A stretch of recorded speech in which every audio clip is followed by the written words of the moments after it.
What's up, nerds? Can I tell you a secret? Maeve is really strong.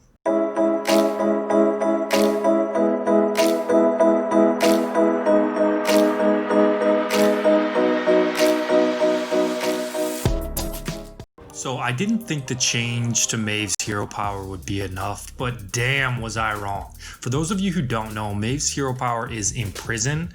Make a minion in Bob's Tavern dormant. After 2 turns, get it with +1/+1. So in simple terms, you hero power a minion in Bob's Tavern for 1 gold. It goes dormant, aka sits there in Bob's Tavern, and then automatically goes into your hand after 2 turns with a 1/1 buff. The problem with Maeve pre-buff was that the dormant minion you hero powered would take up a spot in Bob's Tavern, making your rolls, especially in the early game, a lot worse. But now that has been changed to where the dormant minion does not take up a spot in Bob's Tavern, which makes a huge difference. It allows you to continue to roll those turns you have a dormant minion without a penalty, which allows you to use your hero power to invest in minions in a very gold efficient way. So a few quick tips on Maeve's hero power is really effective for grabbing cheap pairs and cheap buff cards. It allows you to cheaply invest in minions that might not have a big immediate impact on your board state, but could offer huge value later down the line. For instance, let's say you have a mid-game Murloc build going and you've used up most of your gold on your buy phase but come across a Felfin Navigator. You don't have the gold to buy it, but you do have the gold to hero power the minion. The 1/1 in stats would be great, but not make or break for your board, so the hero power allows you to invest in future turns for very cheap. But also it's a great tool to pull off a board transition. You can start to hero power minions that provide no immediate value, but if enough of them are collected, you can transition your board into a different, stronger tribe. For instance, let's say you've built a strong beast board, but you can't really get stronger from there. So instead of rolling endlessly, you start to hero power and or buy like primal fins, Burgurgles, and brands to look for the opportunity to transition your board from beasts into Murlocs, since Murlocs are the strongest late game tribe. It gives the opportunity to buy these types of minions for cheap to invest in later turns, which is exactly what happens in this game here. I actually transitioned my board state a few times. I start off with a strong Murloc build. I have a board of Murlocs and find a Burgurgle, then level to 5 in hopes of finding brands, primal fins, more Burgurgles, you know the drill. But instead, I find a nice little triple, get a Mama Bear, and end up selling off all my Murlocs to transition to beasts. But I realize I can't scale enough with a beast build, and while it's great for mid game, I want something that will win late game because I am thirsty for firsty place. So I start to hero power and buy strong Murlocs, then once I find a Megasaur, I transition and beat the other 2 heroes in the lobby to come out on top. This game is a really great example of how to effectively use this hero and his hero power. I don't have a ton of experience with Maeve, but trust me, after seeing how strong this hero can be, I'll definitely be picking him a lot more often. Enjoy the rest of the gameplay, nerds. You're doing great out there.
That's how it's done. You're a real inspiration, friend.